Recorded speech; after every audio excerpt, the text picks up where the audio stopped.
मोदी जी, तुम्हाला महाराष्ट्राचा नमस्कार, महाराष्ट्राकडून नमस्कार। महाराष्ट्र में बीजेपी को उन 23 सीटों को बचाना है जो आपने 2019 में जीती थी, लेकिन इस बार महाराष्ट्र में एक पूरी खिचड़ी बनी हुई है। शिवसेना और एनसीपी टूटी है, उनके दो पार्टनर आपके साथ है, जो दो गुट है आपके साथ है। क्या उद्धव ठाकरे जी और शरद पवार जी के साथ या उनके पक्ष में आप कोई एक सिंपैथी की लहर देख रहे? देखिए, पहली बात तो मैं महाराष्ट्र के सभी लोगों को मेरा नमस्कार। और मेरे लिए अच्छी बात है कि मैं अलग से महाराष्ट्र के विषय को लेकर के आपसे बात कर रहा हूँ। अब देखिए, ये बात सही है कि वहाँ लंबे अरसे से मिलीजुली सरकार चलती है।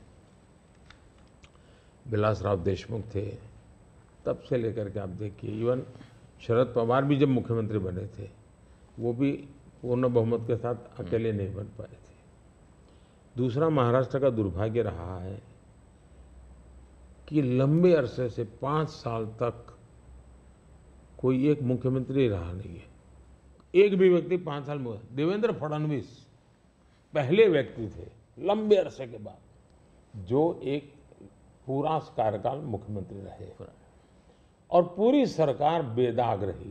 पूरी सरकार लोगों का भला करने वाली सरकार रही।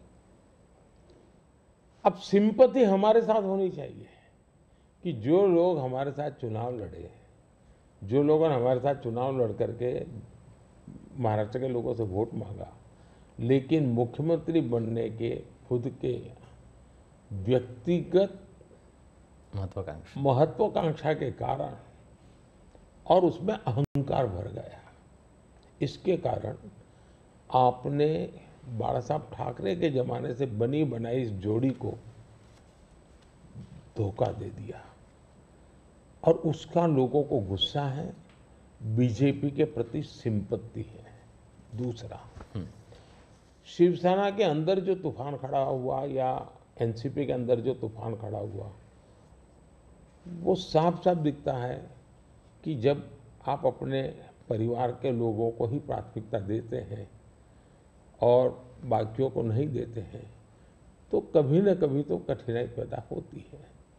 शरद राव के घर में जो मुसीबत है, उनके पारिवारिक झगड़ा है।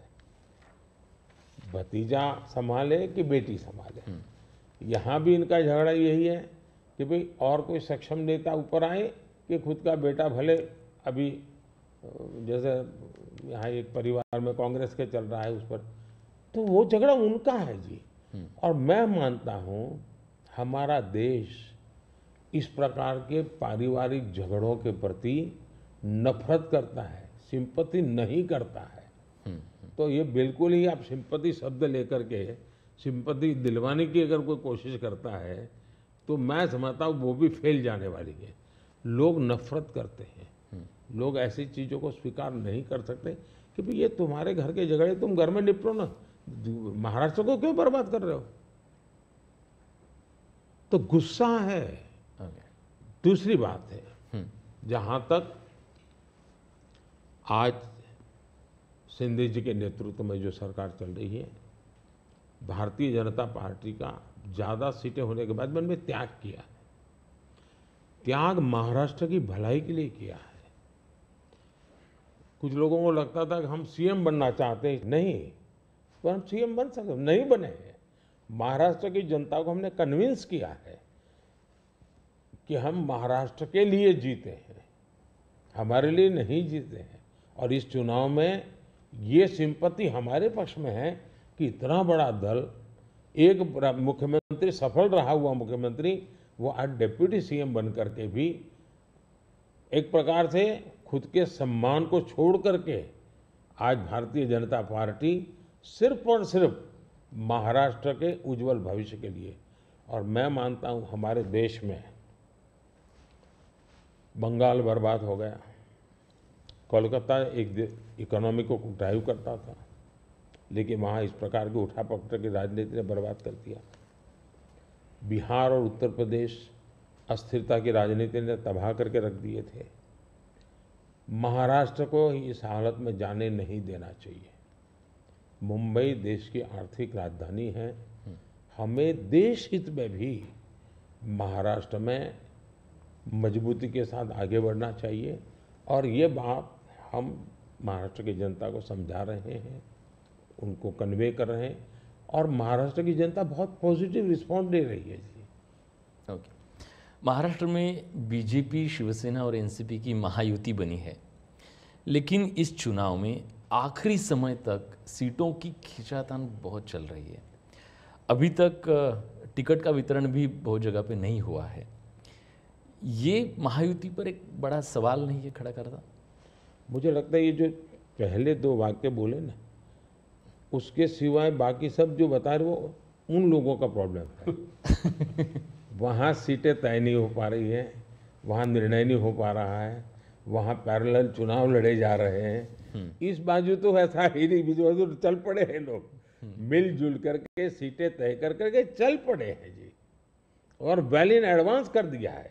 शिवसेना, बीजेपी और एनसीपी, ये तीनों ने इसको कर लिया है।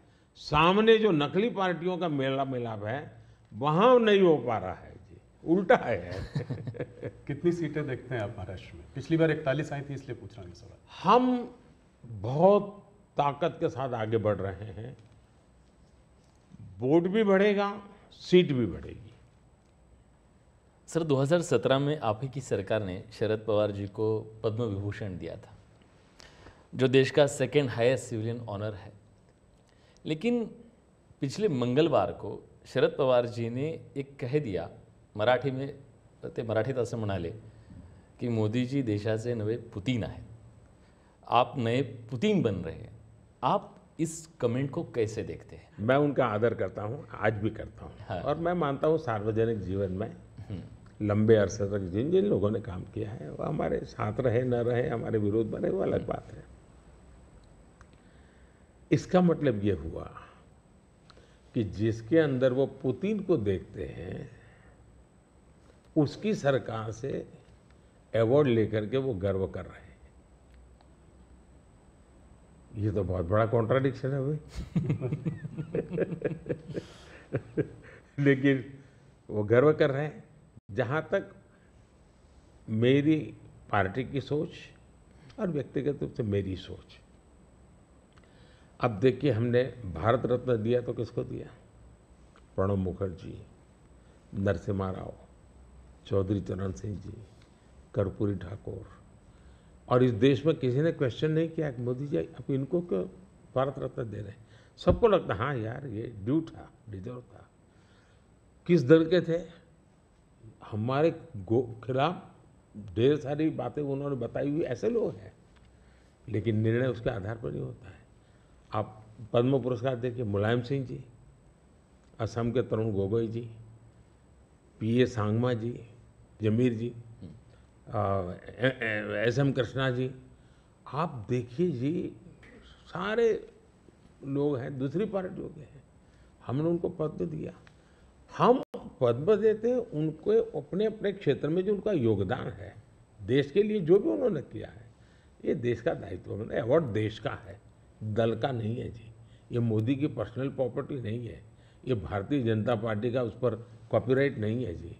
तो मैंने पूरा पद्म पुरस्कार, तो मैं मानता हूँ कभी अगर आप स्टोरी चलाएं, मीडिया के लोग इंटरेस्ट करें, भारत में पद्म पुरस्कार को कैसे परिवर्तित किया गया, कैसे पद्म पुरस्कार एक प्रकार के सच्चे अर्थ में सम्मान बना दिया, इतना बड़ा काम उन्होंने किया है। अगर तारीफ होनी चाहिए तो इस बात की होनी चाहिए कि भाई आप बहुत बड़े सोच वाले लोग हैं कि आप ऐसे ऐसे निर्णय करते हैं। ये क्वेश्चन नहीं होना चाहिए कि आपने उनको क्यों दिया। नहीं, देने के बाद भी उन्होंने ऐसा ऐसा है स्टेटमेंट, ये शर्ती थोड़ा होता है कि मैं पद्म देता हूँ मेरे लिए चुप रहना। ये कोई एग्रीमेंट थोड़ा होता है, सही। ये गिव एंड टेक फॉर्मूला नहीं है जी।